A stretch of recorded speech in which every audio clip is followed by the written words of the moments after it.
Hello, and welcome to this week's edition of the O-State Report. We're glad you're with us. I'm Mason Doherty. So when Jacob first started playing tennis, he really liked the fact that he could be independent on the court and not to rely on other teammates, unlike his first sport, volleyball. Little did he know how much he would learn to love doubles more. 4 people were killed and 47 were injured. It will be months before we know exactly what caused the driver to do this. It's safe to say that the Pike members will be happy for moving from here to right here, with the new Pike House will be 32,500 square feet. Within seconds of the accident last Saturday, first responders rushed to heal the wounded. Being an entrepreneur, you think the only thing you have to worry about is the product and the idea. But really, you also have to worry about how you can present that idea. Going into Oral Roberts on Wednesday, he was going in with a 10-game hitting streak, but that ended, and since then, he's gone 1 for 10. Now, that one hit, though, was a double that he had at his last at-bat yesterday, so I expect him to get out of this slump and be productive today. Now, I have to ask, with this being pretty much the final month of college football, what is your Big 12 prediction? How do you think it's all going to shake out? Here at OSU, the Emenlo Library has been a famous landmark since 1953. Students come here to study all night to taking pictures at it for graduation. But for the first time, it's going through a major renovation, and it all starts at the top. It's known for its orange lights that light up throughout homecoming, but that's going to be put on hold. After an inspection 2 years ago, the stones on the bell tower were in a lot worse condition than expected. So some of the stonework had hairline cracks in them, some of them had pits in them, there was lead paint on the facility. The limestones were worn down from weathering. The stones will be replaced and filled in with new pins between them. There will also be a new bell and light system. The renovation will cost $1.8 million. But make no mistake, this renovation is not to take away from the traditional look of the library. What we want to do is restore it to the 1950s look, so the last 60 years. We didn't change the look over the last 50 years, 60 years, but we want to restore it so it'll last another 50, 60 years before we do major maintenance. It's important that OSU keeps an image to the library that everyone has been able to relate to for so many years.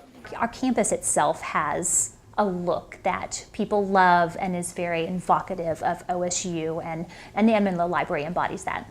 Sadly, the bell tower will not be ready for homecoming. The construction is ahead of schedule though. The renovation is expected to be done by the end of December, but there is a 50-50 chance it can be done for fall commencement. For O-State TV, I'm Mason Doherty.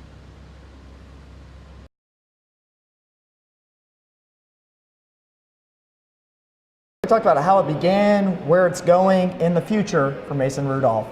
They're going to bring 5. And Rudolph looking for room in the pocket. Gets loose. No one home for West Virginia. They all have their... Cowboy fans have been treated well this season. They've seen a quarterback grow into a playmaker, and it all started so unexpectedly. The 1-year anniversary of you playing against Baylor. You know, last season you had the redshirt year, and that was cut off short. And sure enough, now you're starting, playing against Baylor in Waco. Tell me, what's going through your mind? Last year it was kind of a hectic week. Kind of found out I was playing, I think, on a Monday, so a little early in the week. But it was a good week. I feel like it was definitely nerve-wracking just because it was your first one and you didn't know what it was going to be like, and you're playing a great team like Baylor on the roads. Rudolph finished the 2014 campaign with a Bedlam win in Norman and a bowl win against Washington.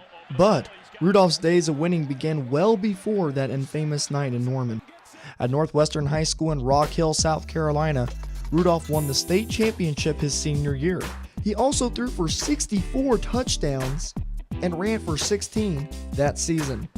According to ESPN, Rudolph was ranked the 8th best high school quarterback in the country. Now, you've had a pretty good college career so far. Only 1 loss. You're undefeated against the Big 12 except for Baylor, of course. And you had a pretty good high school football career as well. Did you expect that winning mentality that you have to translate so easily from high school to college? Just that winning attitude that you try to keep with you, and here it's just been a great experience to be around these coaches and these players who push you and try to get the best out of you.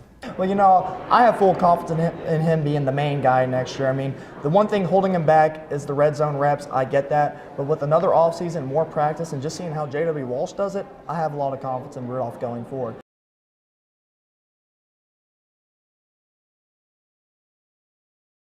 After a tragedy comes healing. The OSU Human Resources Department is providing that healing process.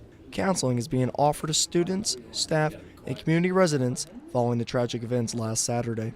It's located at the Career Services on the 3rd floor of the Student Union. Patients can see the dogs from Pete's Pet Posse before talking to someone. The counseling has been very effective.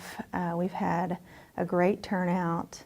The Student Council Services have teamed up with the Employee Assistance Program and ComPsych to supply counselors. We do have counselors from all over the state of Oklahoma here working with us this week to help with the response. Some of those counselors have come out of retirement this week to help the cause.